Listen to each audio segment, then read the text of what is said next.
So what we're going to talk about is job start success. What to do when you're awarded a project. All right, then let's get started. Knowing what to look for to obtain the necessary information. What types of information you will need. So let's get started from the beginning. One of the things we were talking about is different ways that a project could be awarded. You know, there's a lot of different ways. There's the project start notification. But even before that, what we were talking about is we could get a verbal. Mitch could call me into his office, say, hey, we just got this high-density project down south, and it's a verbal award. It could come in the form of a letter of intent. It could come where we actually get the contract. So everybody. So what happens, sorry, Joe, what happens is, what do you think constitutes a situation where we might get a verbal award?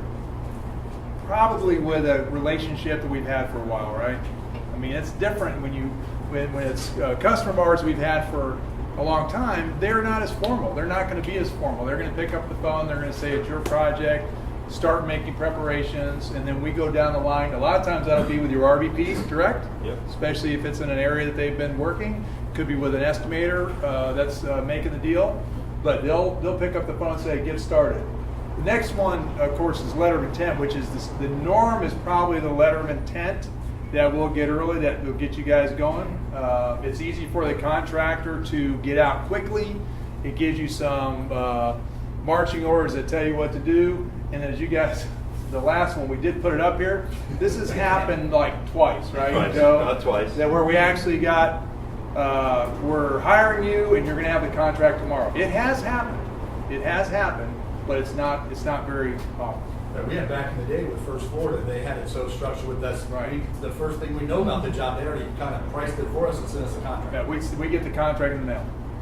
So with that, there's a lot of uncertainty, right? Hey, what's included, what's not included? So one of the things we wanted to talk about is the instructions that are in the award. What are the instructions? What are we signed up to do? What money could we spend? What work could we perform? Mitch called me about, 2 weeks ago, 3 weeks ago, said, hey, Jade Ocean 4, we need to get down there right away. The scope was put up some lighting for their sign, temporary power. So understanding the instructions from either the estimator or the RVP is very important at this stage because there's a lot of uncertainty, some things that aren't clear. What's another reason you might get a letter of intent that's giving you instructions prior to maybe a full award? One of the things that they might do. Submittals. Right. Submittals. In an escalating market, purchasing of material, they'll allow you to go ahead and purchase material, long lead time items. If it's a fast track job, they'll authorize you to get switch gear, sometimes fixtures going. That'll be the extent of the authorization and the award. So it could be, there's various different ways they can do it. It could be different, and it's important that you understand what it is as you go about starting your job. Make sense? Questions? So, I want to hide that one. What's the first thing you should do? What do you think is one of the first things you do? Now Mitch and I come to you, Mitch gets with you and says, Tim, we got this job over here in, it's called Gateway Center. What do you think you should do? Find out who the customer is. Find out who the customer Contact them. Call them. Right. You know, we Well, really what this is research the customer. Know the customer. Because you might know it's Mill Creek or you might know it's Clark, but if it's your first job with Clark or first job with Mill Creek, or maybe it's a whole new customer, you need to find out about that guy. And what we're saying is, how do you do that? Is you can go, who would be a PDI resource you could go to find out about a customer? Or bid the project, or Frank, or Right. somebody's got backlog of Right? That's one. There's another one. Other PMs, exactly. Who's worked with those guys before? Was there a better resource than to go to somebody that's worked with them, right? That's a Well, I very will good- say, the RVPs are a pretty good resource for that too. We're gonna have a RVPs pretty are good, business development's good. So we have a lot of internal resources that are really good for you. And for all of our little, Generation X and Ys, we got this. Google is great. Who doesn't Google? You can't hide anything anymore.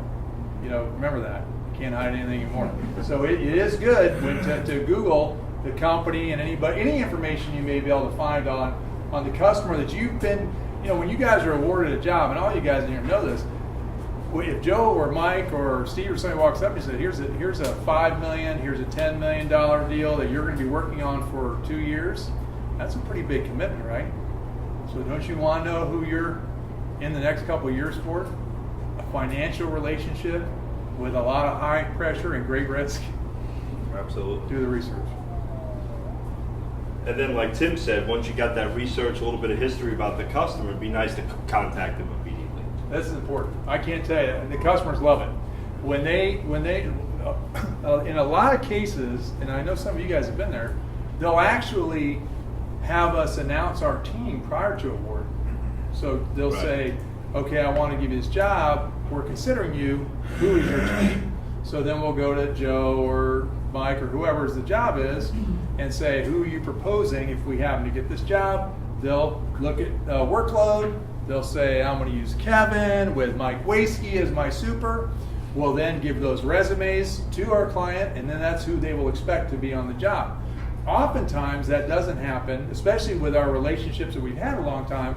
They have total confidence in what Power Design does, so they'll say you have the job. Right. And that's when it's really nice for once you've been assigned to the job to really extend that very start, that good first impression, and call them up and say, hey, this is who I am. I'm your PM. I'm excited about doing your new job. I was just awarded the project. I want to make sure you're good. I know most of you guys have done this in your career for sure. I know here we make sure we do it. What do you need today? I just got it. Don't know a lot about your job. I've researched it. Hopefully you've researched enough to be able to speak a little bit about it. But what do you need today? And no matter what you need, here's my contact and my super who is finishing another job, but he's in your area. This is his number if you need something in the field. Does that make sense to everybody? I will tell you, the customers really find that as to be one of the really nice things that they like extend. Then you got to make sure your super knows it. So when they call him, he goes, "What Yeah, are you and talking then about?" same with the- I mean, but sometimes we might, even the super might, but that's why we use, construction manager Eric Toro. Hey, I'm gonna have Eric out there tomorrow to meet with you to go over your temporary power needs and everything, and that's a quick way to get on their good side. And you see we put down here, your client is both the developer and the GC. Even though, depending on the circumstance, and you'll want to talk to your RVP about it, you want to make sure both those guys know who you are. I was in a meeting today on a very large project in Joe's territory that the developer brought us into the meeting, and the GC is one of our clients too, but the developer was determining who was going to be his contractor. So that happens quite often. Just to clarify the intent, when we say do this right away, does anybody understand what we mean about speed? I mean, how long do you think between the time we tell you have a job, Jesse, to when this actually happens? The speed of this is really the intent that I want to leave you guys with the message. I mean, this needs to happen that day. Same day, right? I mean, within hours. I mean, it really needs to be that type of customer service, that type of speed with everything that we're talking about here. Does everybody understand that? Okay, questions? Because most of the time, who you're calling, whether it's the super or the PM on the other side, they've known possibly for weeks, a week, 2 weeks, or that this Power Design's going to be your guy. Power Design's going to be your guy. They know. They still have They to. know. The estimator and BD on their side have to go through the process of formally or informally awarding it to us. But they've already told, because their super and PM's going, who's my electrician? Because we're the first guys out there most of the time with them, helping them out with the temper car. Yeah. Who's our guy? Who's our guy? Yeah, they already know who they're going to use, but they're posturing for a better deal, right? Same reason. Oh, you guys do the same thing with your vendors. They're just doing the same thing with us. They know who they intend to use. So we put the project start notification up here and we put it in this position because I want you guys to understand that although this is our formal document that goes out letting everybody know that we have a project, a lot of that work will happen before this actually hits the email or hits the street. Does everybody get that? But it's the formal project notification. You're allowed to contact the customer. Obviously, we got to start preparing for the pre-strategy meeting. A lot of that's a lot of information for the rest of the office. Right. We're down the path. We've already done stuff. This is just for the rest of the office. This is for the 190 people in the office that are supporting you. Yes. But for the teams that are specific to it, PM, your super, your other folks that are part of your team that we're going to talk about, you guys are already down the path. So we're going to have some important meetings here at Power Design when you get in a project. There's going to be the pre-strategy meeting, which we're going to talk about. There'll be a strategy meeting. There'll be a contract review. And then the end goal is what we're all trying to do at the end of this 60 days, 45 days, is to get ready for a baseline budget meeting. Everybody knows what the baseline budget meeting is. We're going to talk about it as the finale. But the goal is to do all of these necessary steps to get ready for this end meeting. Everybody understand that? A lot of you have been through the process, so you understand. So I wanted to dive in a little bit about the pre-strategy meeting. You know, Mitch and I talked about this today. First thing is knowing your team. We listed some of the people up there, whether it's your estimator, who estimated the project, who your coordinator is going to be. If you have a PDR project, who's your lighting PM? It's good to know. Your superintendent, your foreman, project manager. This is going to be the team. And then in that strategy meeting, we want to conduct our meeting to understand how we intend to produce the job. We say that a lot, how we intend to produce the job. What do you think that means?